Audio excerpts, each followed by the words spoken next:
Follow us in social media. Social media is our channel for communication. You can see us in Facebook, Twitter, Instagram, but especially on LinkedIn and YouTube. LinkedIn is a very important platform for everybody. You know, we have a lot of colleagues in Brazil, in Latin America, so we encourage you to have a updated account, and to have Ophthalmo University there.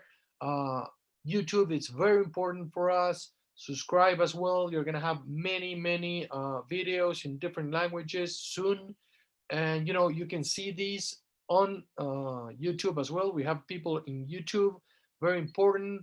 We love this phrase, like getting closer, getting stronger. We're getting every time closer. What we were talking about. Imagine what we're doing with technology. Takashi is in his OR, right, doing live surgery with Jonathan, and we're seeing this live in our houses. It's something incredible. Jonathan, you tell me when we're ready to start, and we can start.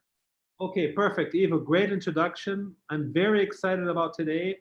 First, because this is the launch of the Synergy IOL from Johnson & Johnson.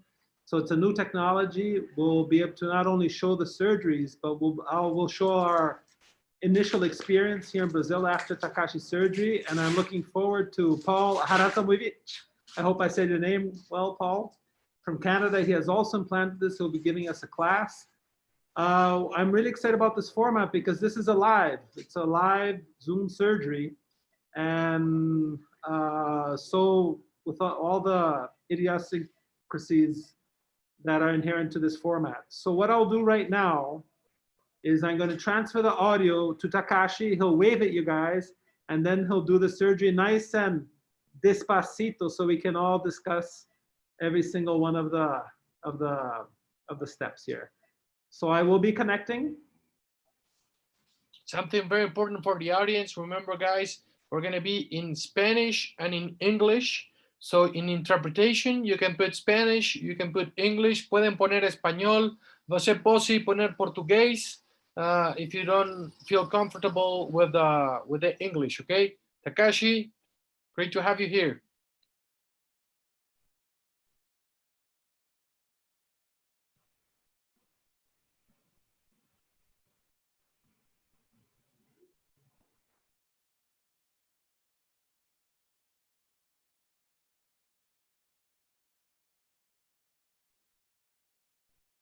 Everything good? We can hear you guys. The audio. We don't have audio.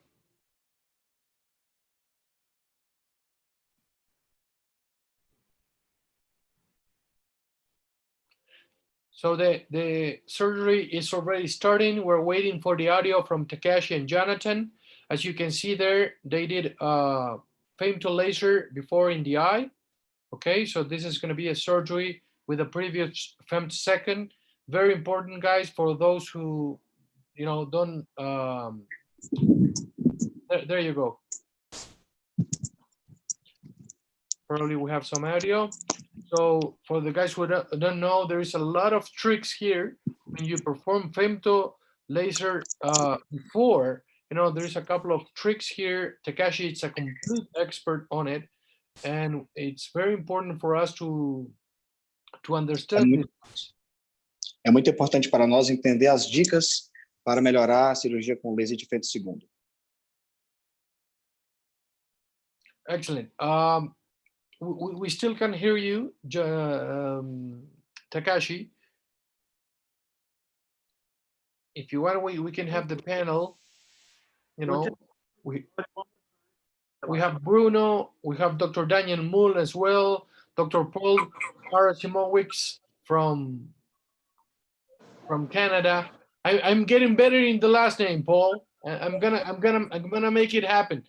I know my last name is very hard for you as well because it has so many vocals together, but we need to work on that. Bruno. I think you here, Bruno. Yeah, I think they started the surgery. I can see the image, but I cannot listen to any audio. We had a problem with earphones. No. We'll use a computer microphone, okay? Yeah. Okay. Perfect. So guys, can you hear me? We can hear you perfectly, Takashi. Okay, okay. So we're gonna start. This is a frontal cataract surgery. So I'm gonna use a blade for incision on this case, okay? I'm using a 2.2 blade. I'm gonna do stiffness axis 80 degrees incision, okay? Usually when I use frontal, sometimes I use a denier.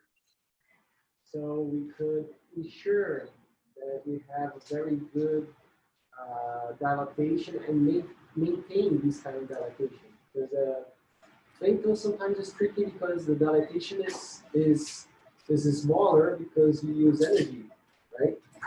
So in this case, you can see it's pretty free flow.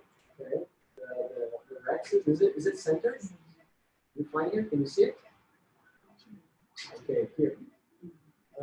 So I'm here just holding the capsulaxis here, centering it, picking and pushing to the middle. So this is the best maneuver for getting out the capsulity. Okay. The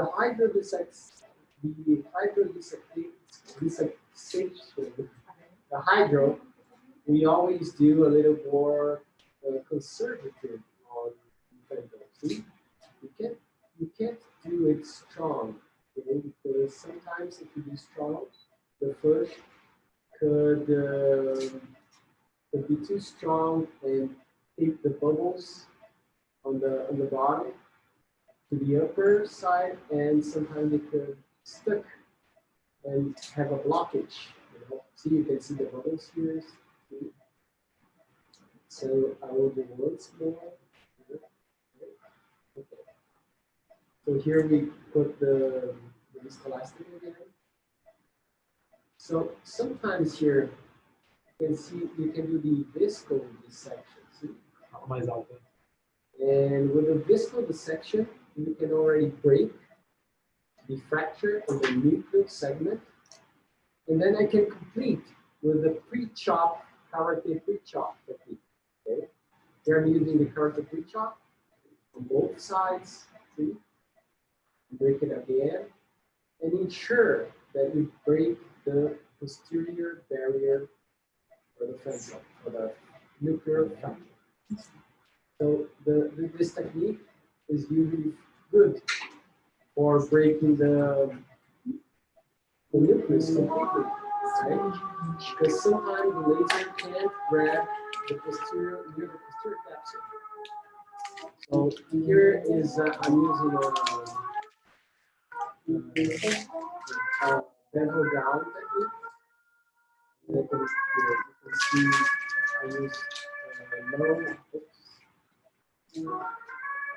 with low energy. Once again here. So I think it's not.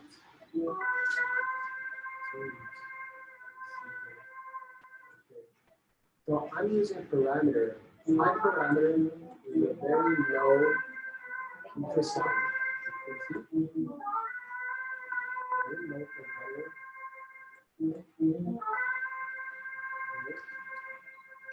And then you can sometimes you have to do the maneuver with a high vacuum and low ultrasound.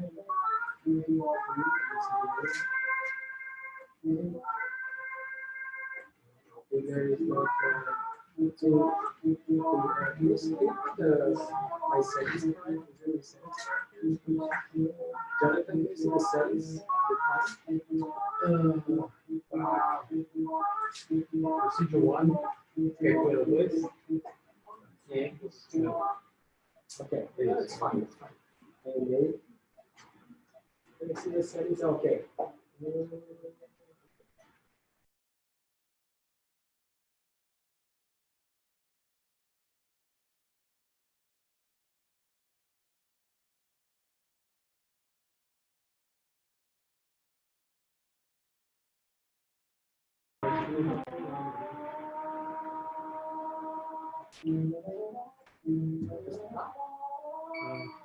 Não, estou escutando você. You can hear me? I can't hear nobody. So I'm using here an STIC for INA, okay, and using the classic hurricane technique. See?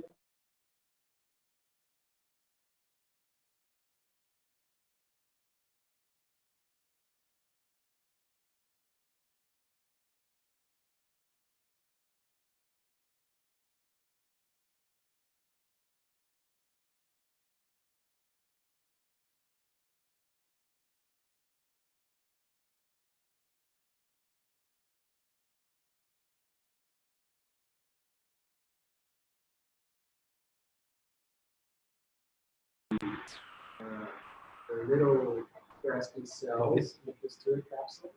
You can see with the flush, you can keep it off. See? Very easy. Você tá conectado. So now I'll put the IOL. So usually this kind of IOL is very, let's say, small incision friendly, right? Okay. So I like this cartridge because it really helps us to do how can I say, contraction technique. So I'm doing contraction technique and putting, we see in Brazil, boca a boca, right? It's very easy because we can do sub-2 incision, but this is a 2.2 incision. And we can see it's very friendly for putting the IOL in the position. I prefer usually to put the haptics on 12 and 6 hours of the clock. So you can see here. And then usually I don't do the haptics near the between 3 and 6. And this is the better way to centralize the IOL. This is a very practical technique to centralize the IOL. Okay? Here,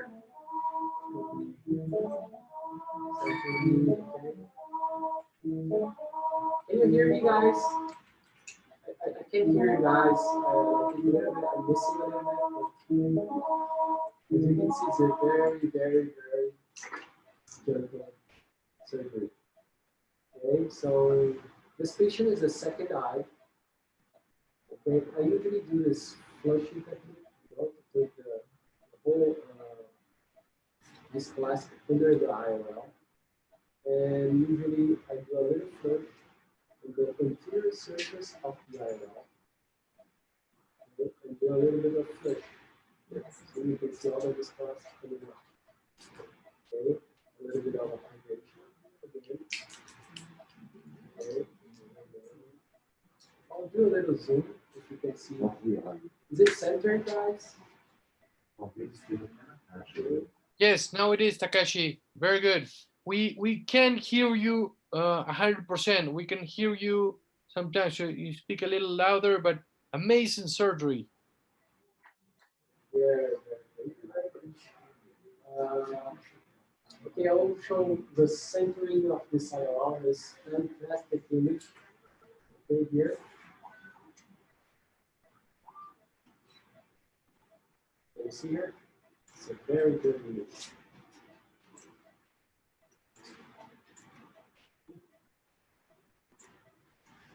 Okay, guys, thank you very much. Some claps for Takashi. Amazing surgery, huh? Very fast. Amazing surgery. We would like to discuss a little bit, Takashi, about the parameters you used, and especially the nuclear extraction when you're able.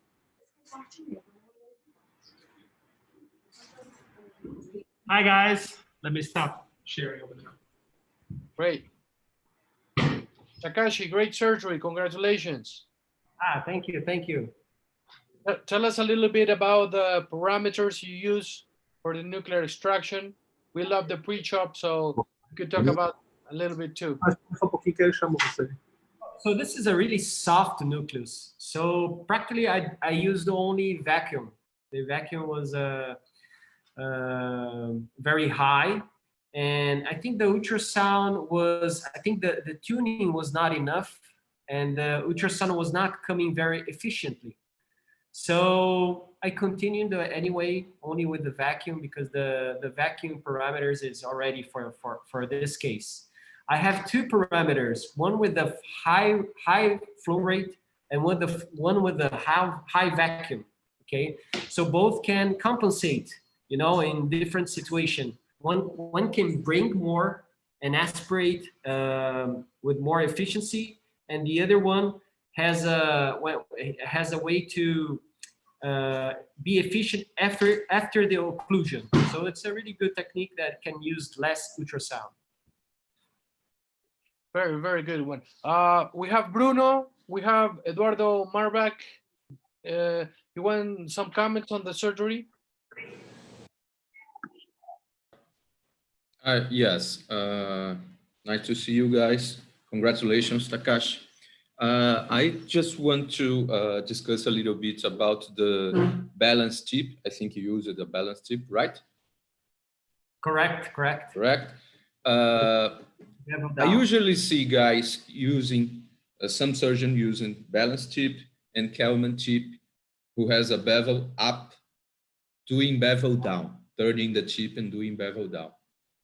Doing such, you approximate the tip to the iris. It's not a problem in your case because you didn't use ultrasound at all. But when it's a hard cataract, I think that doing that, you can induce some atrophy of the iris. So I usually prefer a tip with a reversed bevel. It's hard to find here in Brazil, but I think it's something that you can comment on. Yeah, I have I published a paper comparing a reverse tip that Richard Packard and Bob Osher, they started to do the project. And we saw that most of the reverse for bevel down is best for soft nucleus. It was really best for soft nucleus. But as you can see, Dr. Akahoshi, he has a kind of a square tip that it's better for bevel down for hard or soft nucleus. So depending on the settings you put and the tip you put, you can be very flexible in using bevel down, bevel up. But you're correct. It's really hard to have in Brazil. But I think it's all the companies should be available for the two options. Excellent. Bruno, you had a comment there. Great to have you here, Bruno. Great to see you guys. Sorry, I'm using a mask in the office right now.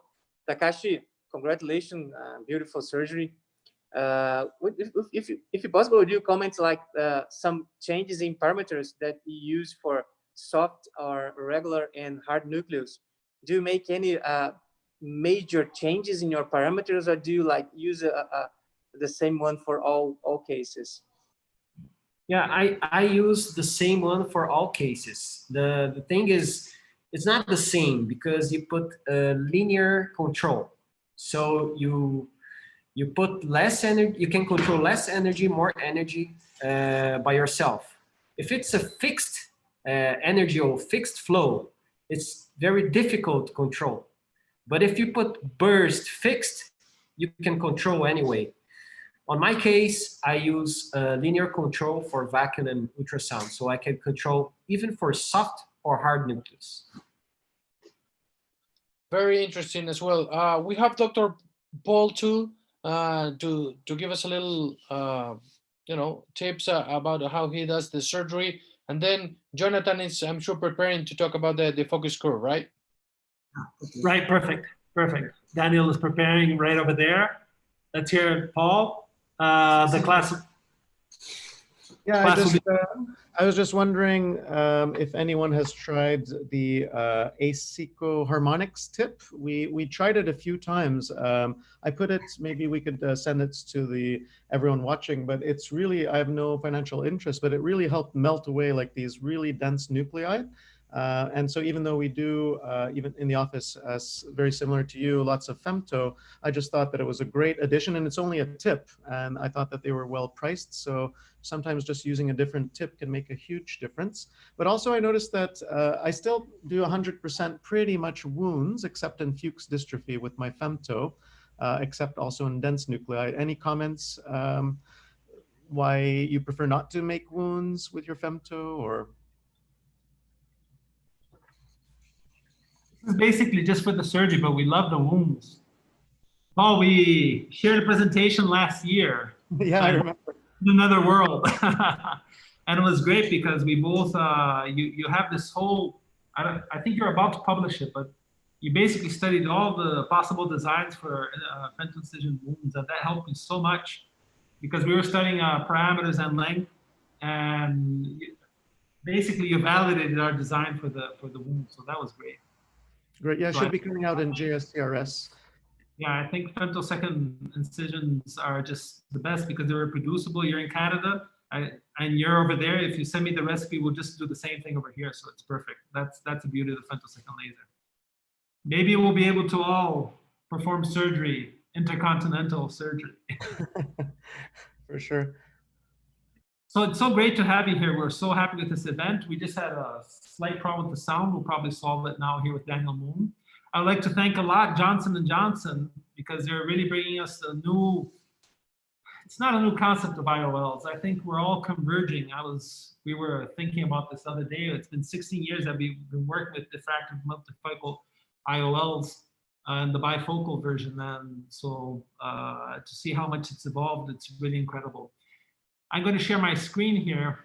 One of the first questions that we had bifocal IOLs way back when it was Abbott AMO 16 years ago. We had a bifocal Technis silicone IOL, fantastic optics, and see how much it has evolved is incredible. So I'm just going to start the presentation. This is the image from our last week. This is Takashi performing the first surgeries here in Latin America. A great image. I just want to share this with you, and then we'll be able to use it in other presentations. So it's interesting how IOLs are named after certain techniques and procedures, but synergy comes from the association of several technologies that have already pre-existed in the Johnson & Johnson IOLs. And seeing them being manufactured is a whole different thing. It's very, very impressive. So back to the image because I love it, right? And this is going back to the first bifocal IOLs, and when it started at a +4 near distance, then going to +3, and etc. It was incredible how we used to talk about the number of rings that were present in the IOL. Now the more modern IOLs, they're just basically uncountable rings, and that's such a very important part of the technology that is used in the Johnson & Johnson lenses. Because the Technis, bifocal Technis, had a lot of rings basically on the whole optical surface in order to provide what they call light independent, pupil independent vision, both for far and for near. And then we see different add-ons. So it's +2.75, +3.25, the +4, which worked really well in several conditions. This is the video that Takashi prepared. He's going to be throwing it on his YouTube channel of the surgery last year. This was a very special moment for all of us. Last week, it was the first eye of the patient that you guys just saw. Going through the techniques when Danielle operates. Just let us know when he's almost ready, when she got called. And so it's great to relive this moment once again, right? So here we see finally the lens in a great zoom. And it's amazing because diffraction, and we see that represented by the lens that are on the optical surface, what it is, and this I got from an article that was written, that was published in JCROS, from the developers of Symphony. The whole principle behind diffraction is light manipulation. So basically, you can do whatever you want with light. You can actually correct any kind of refractive error with diffraction. So based on that, you have the bifocal and other approaches to distribute the focuses, the near and distance focuses. But what they started with the Symphony was the concept of the elongation of the focus. So it's not just having it at one point, but having it along. And that in theory is has the potential to be more physiological because we can see it at several points. However, there was a limitation with Symphony at a near distance. What is interesting is that not only did an elongated depth of focus, but it also, using diffraction, corrects chromatic aberration. So we see two technologies onto one lens. That was great. So what we see now here in Synergy is them adding all these technologies all in one lens. So it's interesting, using diffraction for correcting chromatic aberrations. They've been calling it chromaline. So this is new for me. A registered trademark for the chromaline. I think that might be due to the other IOLs. The bifocal techniques, multifocal, that already exists previously, and the elongated depth of focus, and also violet filters. So you have all these technologies onto one IOL. This is just a tip that I'm adding through because we're going to the next surgery. Paul will probably talk more about it, but I still think it needs some adjustments according to biometry. We tend to choose the first positive lens. No auto refraction for all elongated lens, so don't get scared when you see that there's no refractive error once you see that auto refraction. And of course, we see the defocus curves, and this is from the industry itself, but this is our defocus curve. And we were fortunate because last week, and look, Takashi is a master of the defocus curve, Cesar, there's a master of the defocus curve. I'm only doing this once. I can't stand it. It's horrible for the patients because you have to go from minus 3.5 and do a refraction every 0.25. But we did it here. And what we see here in the green line is the bifocal IOL, the Technis 3.25 add-on. And you can see that typical valley that's between the both peaks from near and far distance. And then the red line and the blue line, are the Synergy IOLs. And the valley is basically abolished. If we look at this is just two cases, right? This is our first two cases. So a correct defocus curve is when you get all of them and you do an average and a mean. But this is basically an optical behavior of the IOL itself. So especially on the blue one, which is one that Takashi did, you can see that there's very low variation. I don't know if you can see it with my mouse, but going from near to distance, you see basically almost a plateau. And the visual acuity in logMAR, you can see varies from 2020 to 2030, 2040. It doesn't really go down. So you have very good quality of vision. Remembering that J1 or 2020 is not really the real reading. It's not reality or true reading sources, but 2030 J2 is a very good reading. So you have that very good vision throughout this whole distance. Going back to 2020, which is very important for us, at 25 to 33 centimeters. So that was incredible for us. Patients with a very solid J1 and also a very good distance visual acuity, and then maintaining this. So this is what the focus curve shows us. So this was very impressive, the way it behaves optically. What I want to see is bilateral, the result from the bilateral surgeries that we're performing right now. I want to see how solid the near vision is. I want to see also how the halos and glares, how they behave long term. So that'll be interesting to see in the next following months. Okay, I'm going to step up. Takashi will be here. We're going to be transferring to Danielle right now, and then we'll be able to talk a bit more soon. Okay. I'll go to the other one.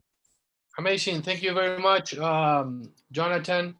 It was great. Since we're here, we're gonna try to discuss a little bit about how much we can learn from live surgery. I think this is a a very interesting concept we are completely obsessed about, right? Because there is something about live surgery, and we can learn a lot. As we know, we have technology here, and maybe the signal can be a little bit slow, but in any case, we can learn a lot.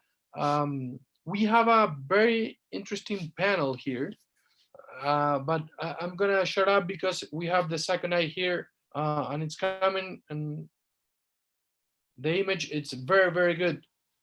Dr. Moon, let's see if we can have your audio fixed. How's the audio now? Is it better? No. Okay, now we can hear you.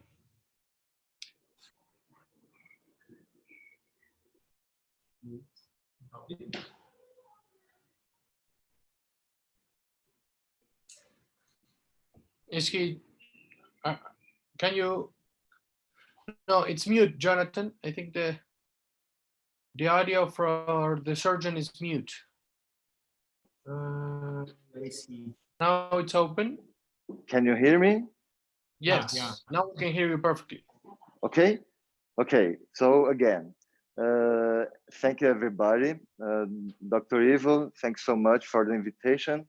I would like to thank Johnson for the opportunity to do this kind of event too. And I'm going to perform the second surgery of the day, okay? So the patient is called Milton. He's so sleepy right now, so he can't collaborate seeing to the light. So they're going to use some the tartan ring to help in the incisions.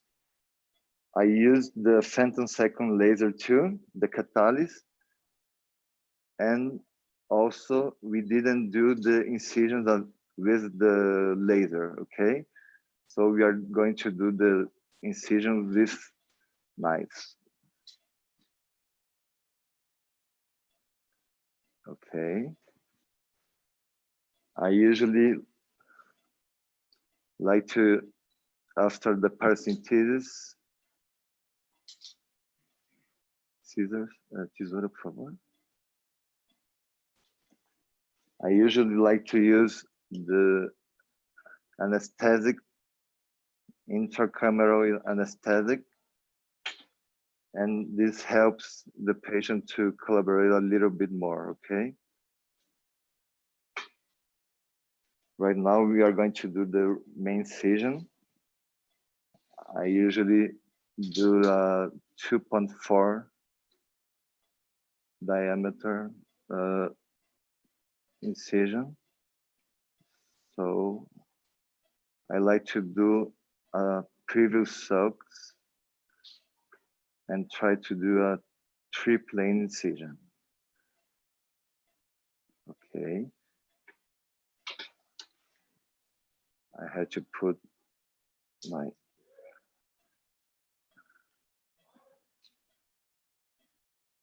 just a minute, please.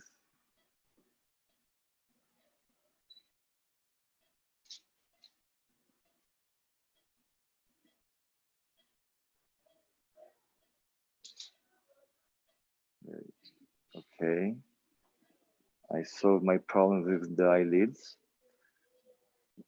In all my femtosecond cases, I like to use the trypan blue because it helped me to visualize perfectly the capsulotomy, even when it's normally much easier to see the capsulotomy. I like to use it. After this procedure, I use the viscoelastic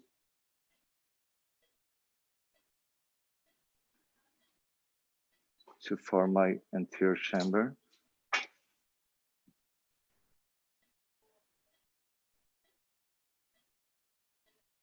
Okay, we can see here that we had a flip float capsulotomy, so easier to take it off. In this moment, I pressure a little bit the main incision to take off the excess of the viscoelastic. And as Dr. Takashi told us, in this part of the surgery, the hydrodissection, we had to be so careful because of the air bubbles we have after the use of the laser. So, especially if we have a very hard nucleus and we use a lot of energy of the laser, femtosecond laser, we tend to have more bubbles.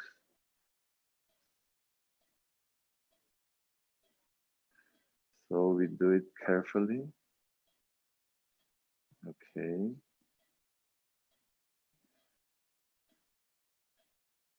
Okay. It's important to do this because sometimes if you don't do it and you replace the anterior chamber with a lot of viscoelastic and you put your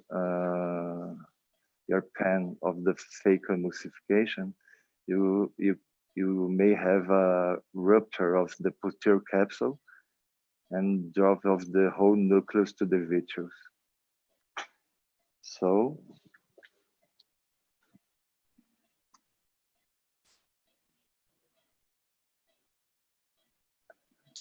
and differently from Dr. Takashi, I like to use my second hand. I like to use my forceps here.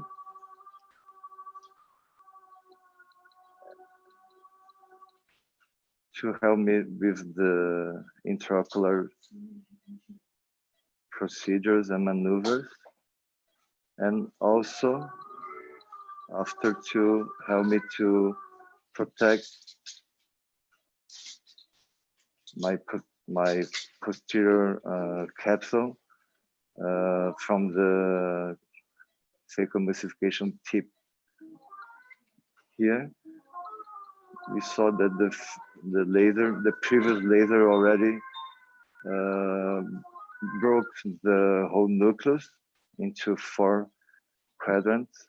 Here we can see that is free, and we can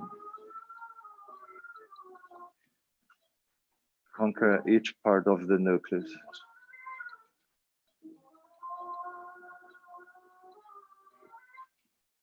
We had to be careful because the nucleus is soft. And you saw that it was actually the first time that I used the ultrasound. After this procedure, we are going to try to do the second wave described by our friend, Dr. Lake.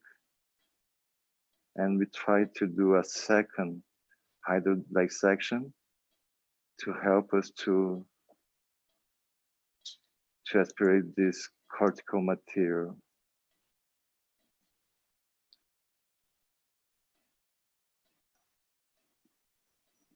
In this case, the second wave was not so effective this first time. Yeah, because here, if you can see, we have a communication of the posterior cortex. So if you have this kind of communication, you can't do the posterior wave separating the whole cortex because the liquid tend to exit by this hole.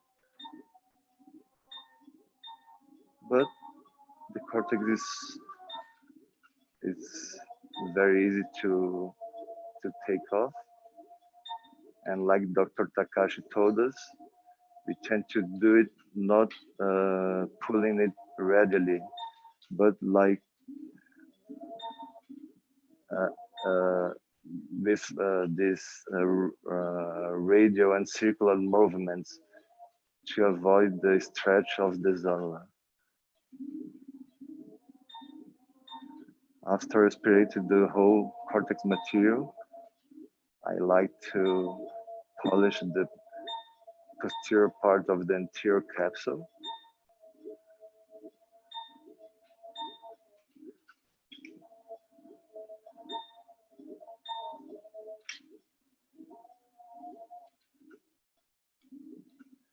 And after this procedure, I like to do this flushing, the power wash. Use the cannula to clean the posterior capsule. Sometimes, especially in case with posterior subcapsular cataract, with a lot of debris in the posterior capsule, it helps us a lot.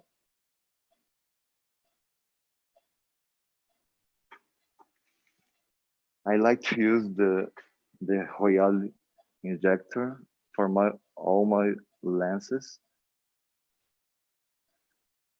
and I like to do it with the counter pressure technique.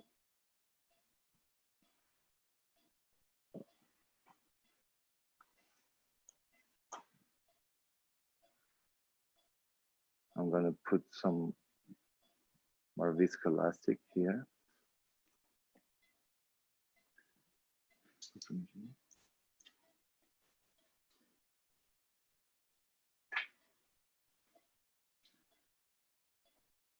And this kind of IOL implantation is easier when the patient is looking to in the direction of the injector. So he helps in the counter pressure, okay? But in this case, I have to use some force with my accessory incision.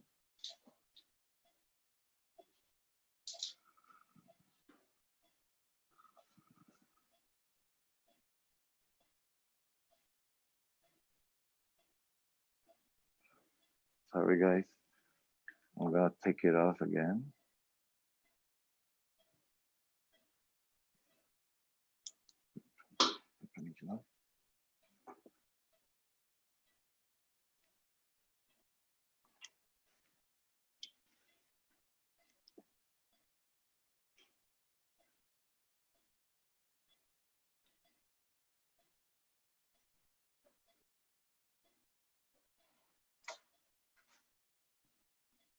Just to help a little bit, I'm gonna enlarge my incision a little bit to 2.6 millimeters.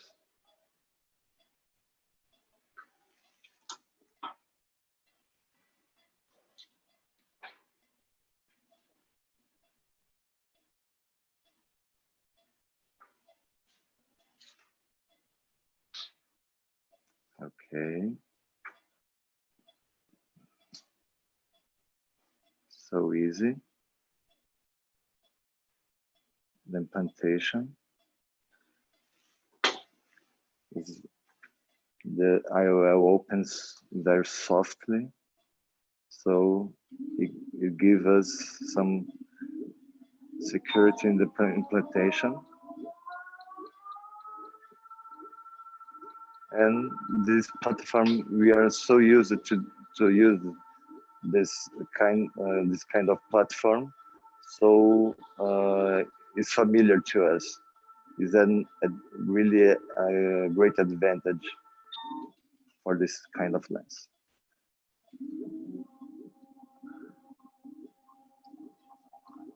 I always go behind the lenses to aspirate the viscoelastic.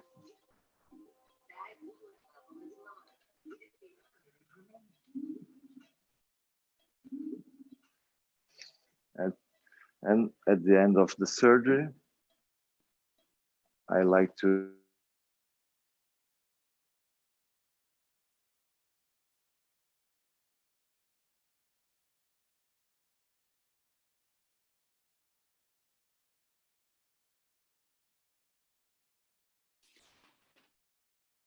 We lost the connection with the.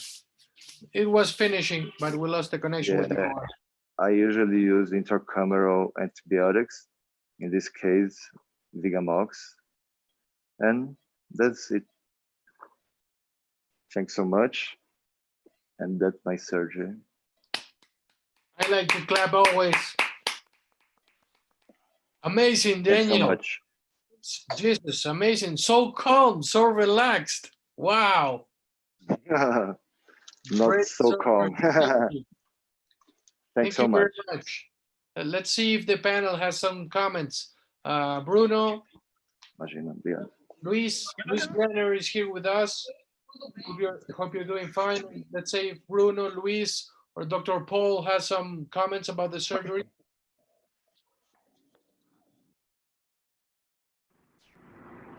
Eduardo, you can start. Yes. Congratulations, Mu. Fantastic surgery. I just want to make two comments. Hello, everyone. What about, Thank you. I'm not a big fan of Phaco for cataract surgery. I do it just a few cases. But I have seen some surgeons who start the surgery without doing the hydrodissection. Can you hear me? Yes. What do you think about doing that, to start without doing the hydrodissection when using the Phaco? And the second question is about haptic positions and dysphotopsia. You put the haptics at the horizontal meridian, while Takashi preferred the vertical meridian. What you can comment about that?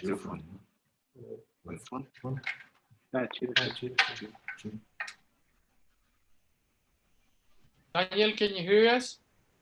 You hear? Can you hear me? Yes, we tô had vendo. a comment from Dr. É que eu não tô ouvindo eles. Eu não tô ouvindo eles. Ah, não? I can actually maybe answer. So we were just discussing with Rodolfo that we do minimal hydrodissection. So you just inject a little bit, you tap. So basically your lens is pneumodissected. So I find that, there's Hi, some guys. studies showing, Eduardo, that as you're aware, that we Can you probably hear have me? less vitreous loss in certain cases with femto surgery. So I find not only it's because that the lens is perfectly, it's split into four and it's softened, but today I saw some of our residents, they were like hydrodissecting and they're checking to see if it's mobile and they're pressing down. Here you just gently tap and air comes and basically minimal air injection. So I actually think that pneumodissection caused by the femto is an advantage of the femto surgery. And I do, similar to you, I guess, place my haptics nasal temporal to try to decrease negative dysphotopsia. Very interesting comment, Dr. Paul. Thank you. Dr. Brenner, you're here with us. Thank you for being with us. Do you have any comments of the light surgery? Yeah, thank you for the invitation. I don't have experience with femtosecond lasers for cataract surgery. We here in Memira, we do basically refract lens exchange, and most of the patients have clear lenses. So we don't think that femtosecond laser is necessary to those soft nucleus, soft lenses. Just one question about this femtosecond laser. I observed that Dr. Takashi and Dr. Moon, they performed the incision with knife. Is there any question? Is there any explanation for that? Is the knife incision better than the femtosecond incision? What's your impressions about that?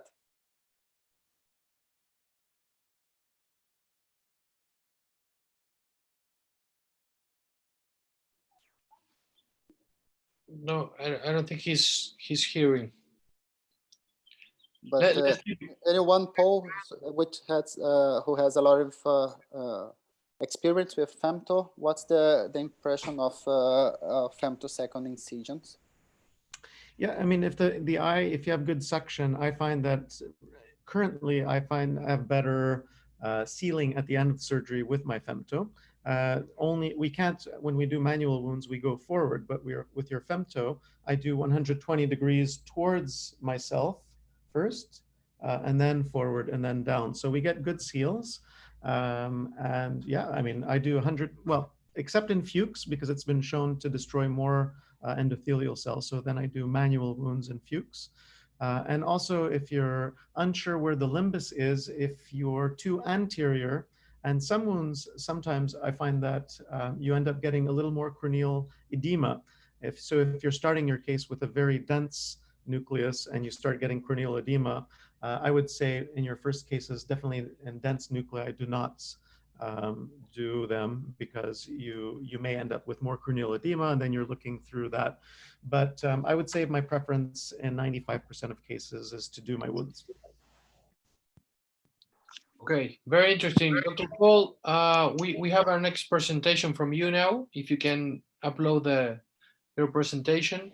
I don't know if Bruno or Cesar have other comments. We'll start.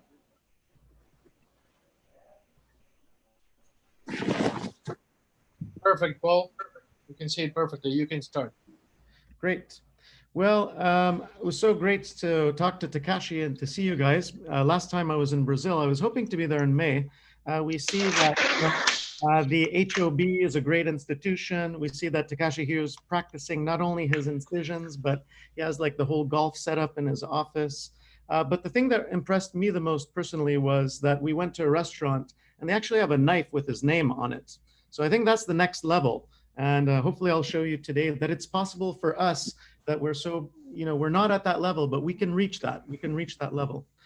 Obviously, when we're choosing lenses, I personally don't think, I think that a lens that we choose should be good for a full lifetime. It's unacceptable to put a lens that will glisten in someone, 10, 15 years down the line. And we certainly have been explanting lenses based on poor vision or decreasing vision over time. When we're choosing these lenses, we've seen amazing surgeons today that could do this blindfolded. But I think for our patients to have good results, we also have to have excellent measurements. In fact, when you look at series that have been published on patients that are unsatisfied with any type of multifocal lens or presby correcting lens, the majority of them have dry eye or residual refractive error. And I think we have to be very cautious before saying, hey, my IOL master said 22.5. That's the lens I'm putting in. So we have actually at our institution a very structured protocol. We ask patients questionnaires. Everyone fills out a dry eye questionnaire, and pretty much everyone, and by the way, now when we talk to patients, we go online on Zoom. We have one of our nurses call them at home, and they go through the IOL selection. Hey, do you guys want to do laser surgery? We saw from your optometrist that you have astigmatism, so we could take care of that. So before they come, we're sending them information, and they don't actually, because of COVID, we're trying to minimize the number of patients coming in to see us. So we're doing all this before they fill out their dry eye questionnaire, and everyone before their biometry is treated with artificial tears. I think we have to pay attention to many other things in our patients. The number one thing, which I pretty much ignored forever, but as a glaucoma person, I think I probably destroyed thousands of people's meibomian glands. And meibomian glands are something that are definitely known to be associated with poor measurements. And so we actually get now lippy scan for free for our patients, just so I can show them, oh my God, you're definitely at risk to have halos, glare, or that explains why they have poor measurements. The other thing that we should always look for before putting an amazing lens like Symphony or Synergy is if they have Fuchs. If someone has Fuchs dystrophy that can be progressive, I shy away from multifocal lenses, but in very early disease, I'm actually comfortable, and we can see what the panel thinks later, putting them in Symphony lenses in these cases. Also, be very cautious for all the people out there. When your topography measurements and your biometry measurements don't add up one to the other, always look for map.fingerprint dystrophy. So if you have this dystrophy, often you're going to say, hey, it tells me to put, this toric lens, and often you will over or under correct if you don't look carefully at for this corneal dystrophy.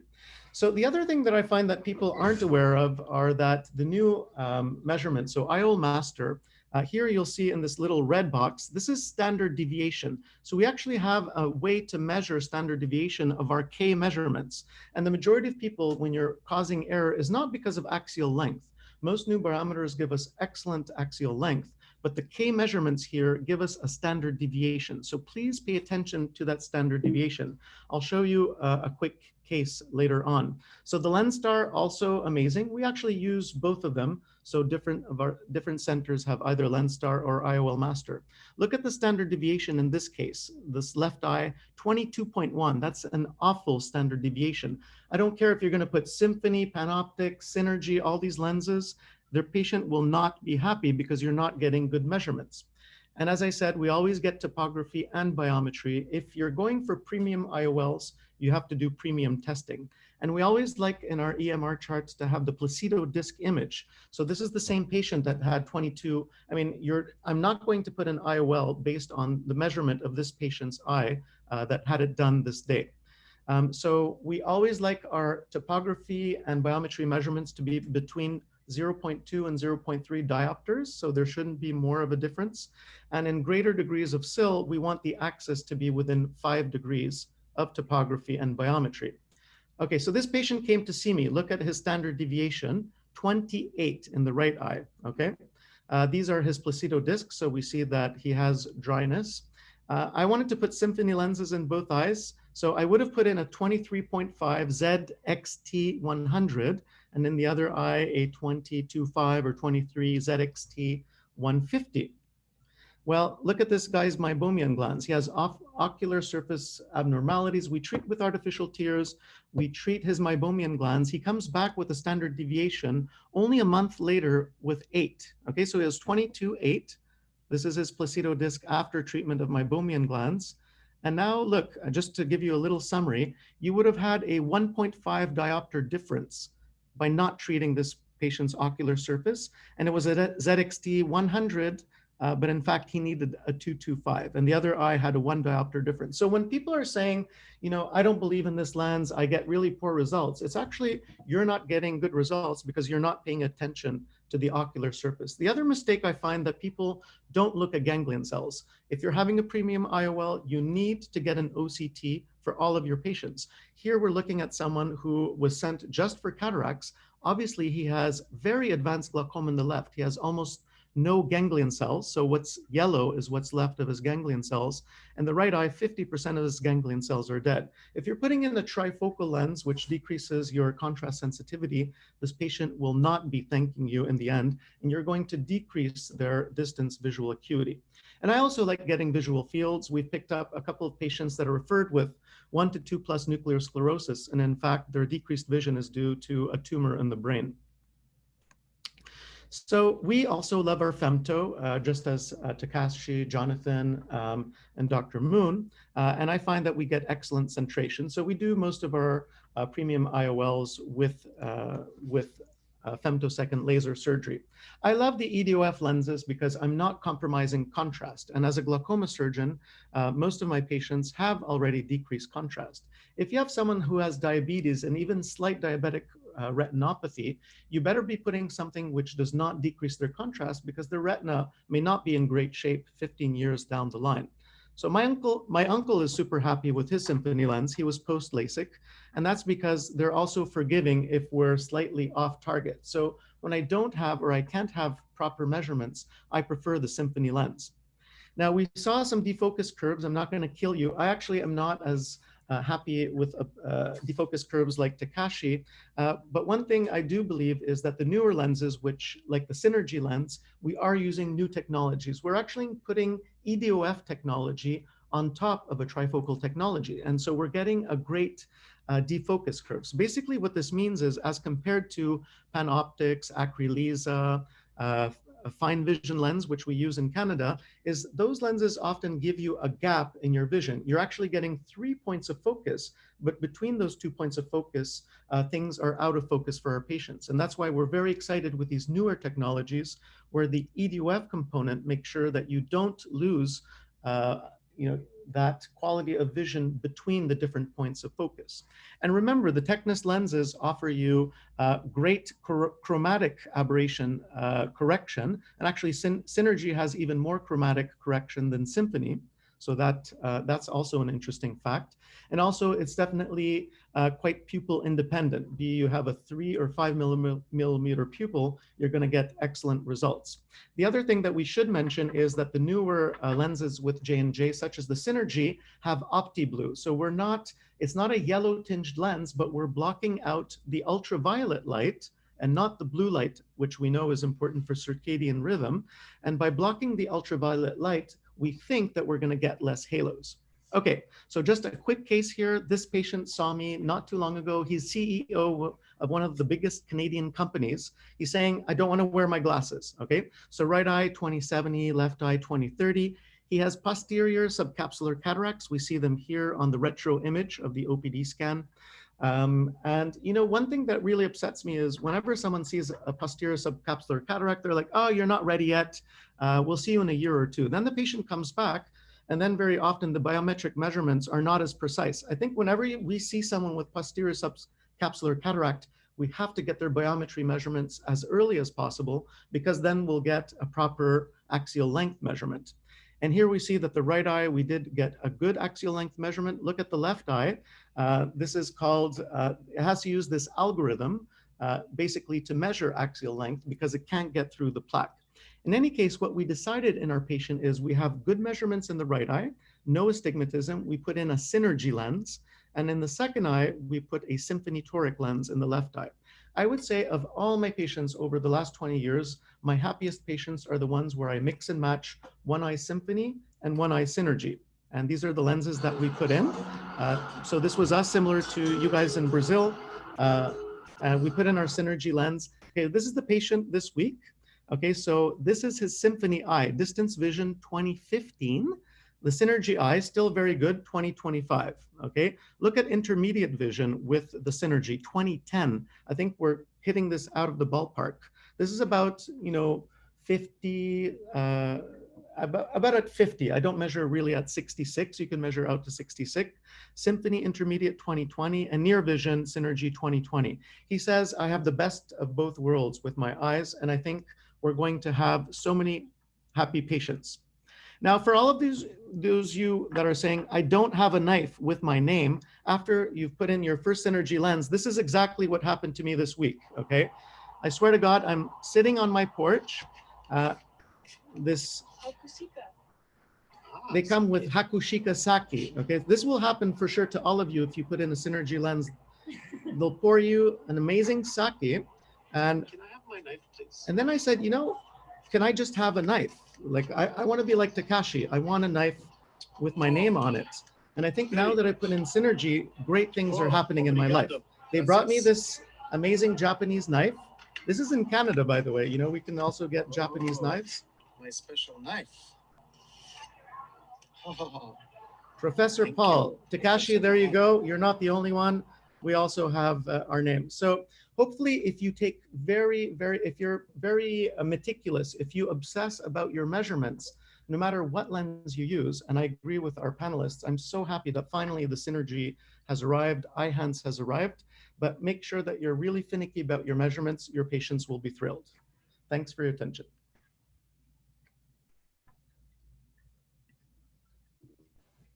Amazing talk, Paul. Yeah, we saw that knife a couple of years ago. It was, but I like yours better, I think, huh? No jealousy, Takashi. So I wanted to, since we're gonna, I really like amazing results about the Synergy. We are very excited and having here first cases here in Brazil. I mean, it could be like the game changer. This new technology. Exactly. So we are gonna start the third surgery. Everything is almost ready there. Jonathan, can you hear us? We can't hear you. Just unmute your camera. Okay, guys, this is great. Can you hear me now? Perfectly. Wonderful. I'm so glad about this whole event. since we're running out of time, I already started here, okay? So here we have the rhexis. And this, of course, is the first time going to the eye. Look at how it is nice and free floating here. Nice and round.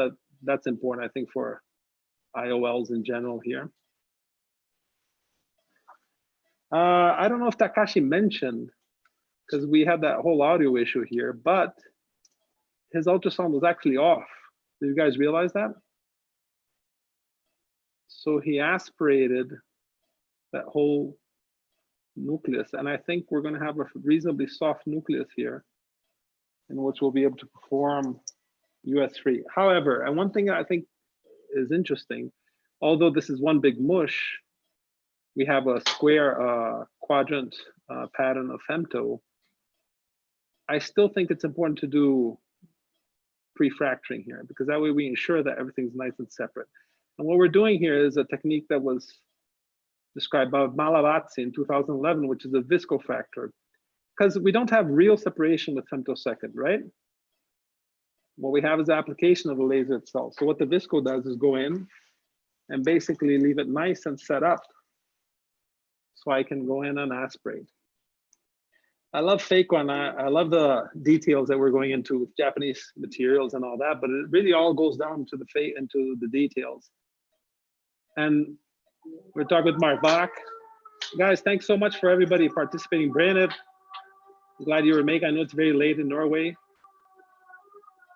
But so there's bevel up, bevel down, and I like my bevel sideways. And this is just really basically just what I feel comfortable with. I think it's some kind of, I'm trying to look for a better word in English here, but basically kind of a mania, maybe. I just like seeing it sideways, neither bevel up or down. So look, what did the femto do here? We're just aspirating, right? We put in very small cubes. They fit into the lumen of the handpiece. So this is a US-free surgery, no ultrasound. Does it make a difference? Yes, it does. We performed a randomized trial, double blind, all registered, following all the criteria. And what we have is long-term same visual acuity, but we do have better endothelial cell count, and we have faster visual acuity. So on day 1, visual acuity was better, although on day 30, it's the same. So is there a big difference? Not in a huge difference. But as I said, once we start doing remote surgery, I'm going to try to do the second wave. This is Armando Crema, Celso Boyanovsky, great friends of ours. And the whole idea here, because we see a lot of cortex adhered. So the whole idea is to perform a second hydrodissection so this comes up. So this is basically what we consider the last frontier of aspiration. I'm going to assume that this is nice and free in order for me to go and perform aspiration. I'm saying this because we got great incisions, and we do have great incisions. We got great rhexis, great fractures, but then cortical aspiration was a nuisance, right? Now with this, we got it nice, and I'm just being a little bit more careful here so I don't aspirate everything all at once and have some kind of surprise. But basically, we have this whole cortex nice and loose for us to aspirate later on. And then we were able to time this. This was published in the JCRS also. And basically, the time to aspirate the cortex is about half of what we would do without doing the second wave. So big difference and big tip for femtosecond laser surgery.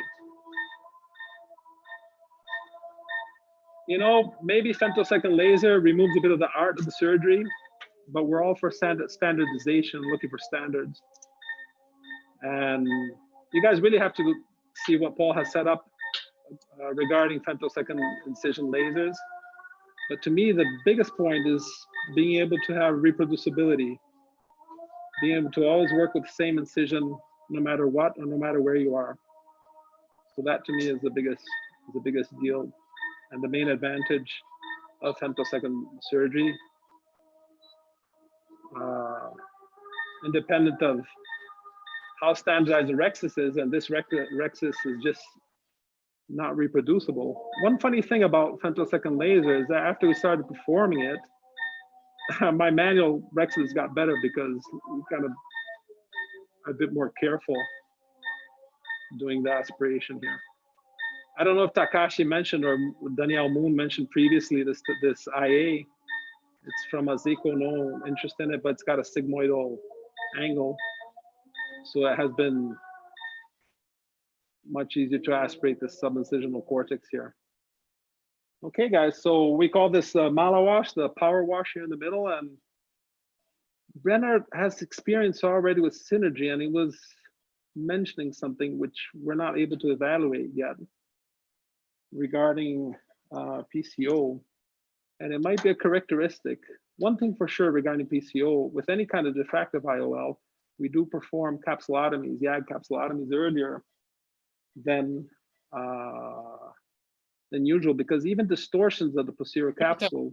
Jonathan, since you're inserting the IOL, is there anything different from this IOL to insert it in the eye? No, not at all. You can use whatever you want. I think Daniel used a Royale. You can use any kind of cartridge. It's very smooth. These hydrophobic acrylic lens, they're very easy to go in. And what I like mostly about this type of material is how slowly it unfolds. I was mentioning the Technique silicone IOLs. I don't know how many remember those. They're just great lens, great optics, but boy, they really whipped in. They opened up like a whip inside, but had great optics. Just that there was very near vision, very close. So a lot of chair time trying to talk to people. You guys can see me over there, right? I'm happy with the format. I'm happy we're able to do these live surgeries, Evo. You're in Mexico right now. Soon to be a anointed father once again, right? Yeah. Little baby coming along. Now you guys can see there are several cells here. I'm just going to polish it a little bit here. We want adhesion. We want the rexus to, with the anterior capsule to adhere nicely to the IOL. Then we'll go underneath. The secret going underneath for residents, right, is irrigation. See, I'm not aspirating at all here. I'm just irrigating. That removes most of the visco. And then I'll slowly aspirate here. Despacito, right, Ivo? Then we put the lens here. It's very nice, very easy to manipulate here. Devagar, devagar. Okay, devagarzinho, right? Devagarzinho. Yeah. Nice and slow. So, okay, so this is a great demonstration. First synergies here. We're here in Brasilia, which is an incredible city, and pretty much everybody in the city has already implanted it along this week. So it was great that we were able to show our results to you guys. And also, Paul, thank you so much for sharing. Brennan, I know it's late. Thank you so much for participating. You guys in Europe always doing things before us. No, I want some applause to Jonathan. Awesome. Congratulations, you guys. Congratulations, all surgeons. Guys, great surgeon. Thanks. Jesus Christ, I'm really you guys looking are forward so to this. calm in live surgery. I can't believe it. Amazing. Since Jonathan, you live over Zoom. Since we have Dr. Brenner, it's very late for him. I would like to for him to start with some comments.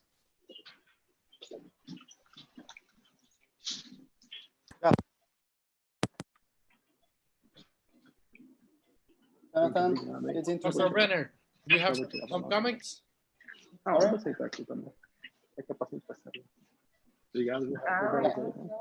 I was talking with Jonathan previously, and we have an experience here in our service with synergy lenses. And we have done a trial with 100 lenses just to check how it works.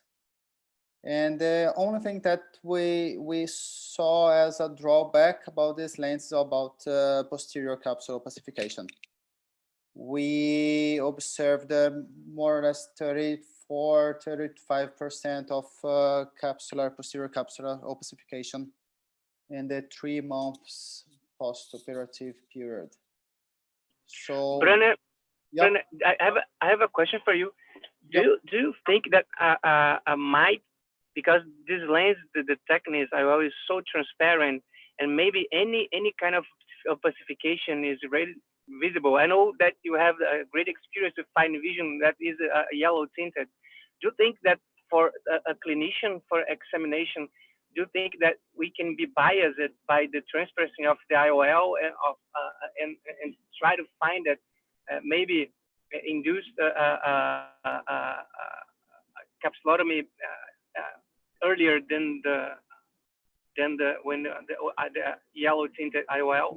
No, I don't believe it's that, because we observed a different type pattern of capsular opacification. It's not that opacification we observed, for example, with fine vision, which is like a granular, but this opacification was like crackle. It's a crack. It's difficult to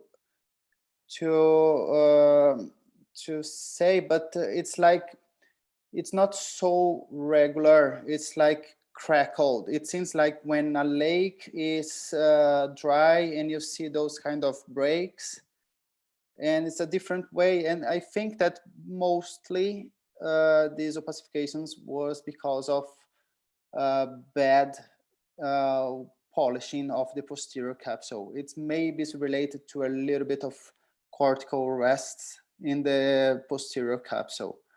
So we observed this kind of posterior capsular opacification.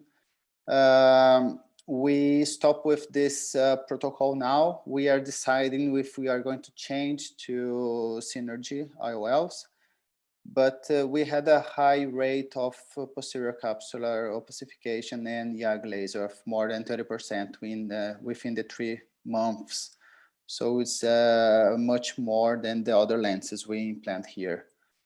But related to the optical quality, it's an interesting lens. When you see the lens is beautiful. And when you look the slit lamp, it has the bluish, it's like blue.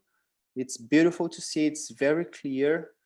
And probably the lens accepts a little bit more of defocus after the implantation. It's different from fine vision or panoptics that you need to be exactly emmetrope, but with this lens we observed that plus 25, plus 0.5, plus 0.75, the patients keep with 20/20 vision for distance. So probably the lens accepts a little bit more defocus than the other lenses. But the only thing that was a little bit of concern is the posterior capsular opacification we observed here with a high frequency than the others. Thank you very much, Dr. Brenner. We also have Dr. Isaac Ramos here with us. Dr. Ramos, thank you for being with us. What are your comments? Hi, guys. Hi, how are you? Surgery. Congratulations for all surgery. I have a question about the astigmatism correction. Is there any synergy toric in any country in the world? Next year it's coming out. So far, no toric. No toric for now. We're really on top of them. They have to come out. So I don't know, Canada. Okay, Jonathan, I have another question to you. About the second wave, when we use the femtosecond, do you can tell to us your experience with this second wave? Because many surgeons want to know more about this technique. Can you tell for us? So this is great. As I said, in femtosecond laser, you'll see around the rexus a whitish material. Maybe it's burning or something. We think it's fused or stuck. But after the surgery, you always see a lot of cortex. So this came from talking here in Rio with Crema and other Pacini, a bunch of people. And there's an old technique from Prince's father in which he starts the hydroduction at a distance. So it's basically doing it again. You start with the jet, you let the jet kind of find its own way, and then it releases all the cortex. It doesn't happen in 100% of times. I would say about 60 to 65. But even if it's not complete, it still helps a lot for aspiration. So it's always worth doing it with femtosecond laser. And if you use that technique for first hydrodissection in normal cataracts without femtosecond laser, then it's very likely you won't have any cortical remains at the end of the surgery. So that's great. I think we've been learning a lot with femtosecond laser surgery and improving manual cataract surgery. Thank you, thank you. We also would like to hear some comments from Dr. Rui Cunha Filho. Hello, Ivo. Hi, how are you? Great to have you here. Good. Congratulations, all the surgeons. Wonderful surgeries. And you see how Johnson is coming so strong with the laser and this new technology and applying together the EDOF technology and trifocal to give some continuous vision to our patients. And that's very interesting, very exciting. What's gonna happen next? Congratulations, everybody. Thank you very much. Yeah, we're gonna congratulate the 3 surgeons again. Seriously, we always talk about the motor skills you need to have to be a good surgeon, but also the cognitive skills about decision making. And we love the mental skills to be relaxed and calm. And in live surgery, we all know that it's not easy, you know, to be calm. You guys were like so calm. I just couldn't believe it. It was great. Yeah. We learned a lot. We wanna, in matters of time, the timing I think was perfect, but I would love a last comment from everybody. We can start with the surgeons, then Paul can talk, and you know, I would like a comment from everybody just to round up. I just want to thank all the panelists. These are all the chiefs of cataract from the Opti group. So we have a very strong team right now, all over Brazil. Hopefully we'll move on to Latin America, and this provides us a good chance to share a lot of information in real time, and that helps a lot.